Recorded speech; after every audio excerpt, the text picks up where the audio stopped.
ನಮಸ್ಕಾರ ಎಲ್ಲರಿಗೂ.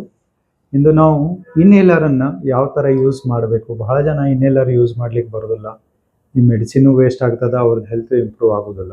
ಸೊ ಇದನ್ನು ಹೆಂಗೆ ಯೂಸ್ ಮಾಡಬೇಕು ನಾನು ಹೇಳ್ಕೊಡ್ತೀನಿ. ಇದು ಸ್ಪೆಷಲಿ ಯೂಸ್ ಮಾಡೋದು ಅಸ್ತಮಾ ಮತ್ತು COPD. ಅಸ್ತಮಾ ಯೂಶ್ವಲಿ ಚಿಕ್ಕ ಮಕ್ಕಳಿಂದ ದೊಡ್ಡವರು ಎಲ್ಲರೂ ಯೂಸ್ ಮಾಡ್ತಾರೆ.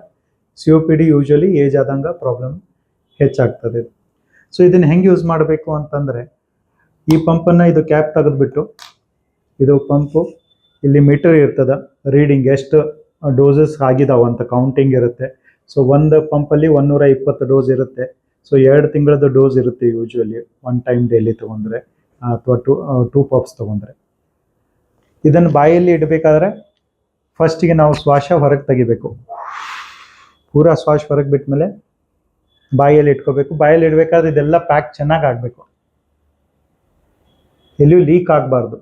ಸೊ ಈ ಥರ ಇಟ್ಮೇಲೆ ಐದರ್ ನೀವು ಇದನ್ನು ಈ ಥರ ಹಿಡಿಬೋದು ಅಥವಾ ಈ ಥರ ಹಿಡಿಬೋದು, ಕಿರಿಬಾಳ್ ಕೆಳಗಡೆ ಮೇಲೆ ಸಪೋರ್ಟಿಗೆ ಇದನ್ನು ಹೆಬ್ಬಟ್ಟಿಂದ ಒತ್ತಲಿಕ್ಕೆ, ಅಥವಾ ಕೆಲವೊಬ್ರು ಈ ಥರನೂ ಹೆಬ್ಬಟ್ಟು ಕೆಳಗಿಟ್ಟು ಮೇಲೆ ಈ ಇಂಡೆಕ್ಸ್ ಫಿಂಗರ್ದಿಂದ ಒತ್ತಬಹುದು. ಸೊ ಬಾಯಲ್ಲಿ ಇಟ್ಟ ಮೇಲೆ ಫಸ್ಟ್ ಉಸಿರು ಹೊರಗೆ ಬಿಟ್ಟು ಬಾಯಲ್ಲಿ ಇಟ್ಮೇಲೆ ಇದು ಹೊಡೆದ ಮೇಲೆ ತಕ್ಷಣ ಉಸಿರು ಒಳಗೆ ಜಗ್ಬೇಕು. ಒಳಗೆ ಜಗ್ಗಿ ಒಂದು 5 ಸೆಕೆಂಡ್ ಉಸಿರನ್ನು ಒಳಗೆ ಇಡಬೇಕು. 1 2 3 4 5 ಆಮೇಲೆ ಉಸಿರು ಬಿಡ್ಬೋದು. ಇದು ಒಂದು ಪಫ್. ಇದೇ ಥರ ಇನ್ನೊಂದು ಪಫ್ ನಾನು ಇನ್ನೊಮ್ಮೆ ತೋರಿಸ್ತೀನಿ ನೋಡಿ ಪೂರಾ ಪ್ರೊಸೆಸರ್.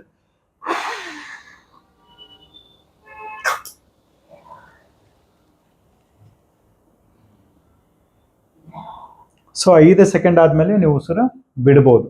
ಸೊ ಇದನ್ನು ಚೆನ್ನಾಗಿ ಒತ್ತಿದ್ರೆ ಇದು ಔಷಧ ಹೊರಗೆ ಬರ್ತದೆ. ನೀವು ನೋಡ್ರಿ ಔಷಧ ಕಾಣ್ಬೋದು. ಸೊ ಇದನ್ನು ಒತ್ತಿದ್ರೆ ಔಷಧ ಹೊರಗೆ ಬರ್ತದೆ.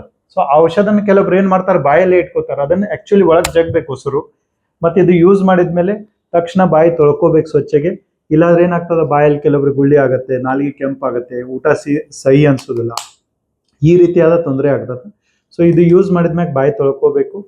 This is one of the best medicine for asthma ಮತ್ತು COPD ಪೇಷಂಟ್ಗೆ. ಯಾಕಂತಂದರೆ ಇದು ಸೈಡ್ ಎಫೆಕ್ಟನ್ನು ಕಡಿಮೆ ಮಾಡ್ತದೆ, ಬ್ಲಡ್ ಸರ್ಕ್ಯುಲೇಷನಲ್ಲಿ ಕಡಿಮೆ ಹೋಗುತ್ತೆ. So overall side effect ಕಡಿಮೆ ಆಗುತ್ತೆ, ಲಂಗ್ಸಲ್ಲಿ ಇಂಪ್ರೂವ್ಮೆಂಟ್ ಚೆನ್ನಾಗಾಗುತ್ತೆ. Thank you.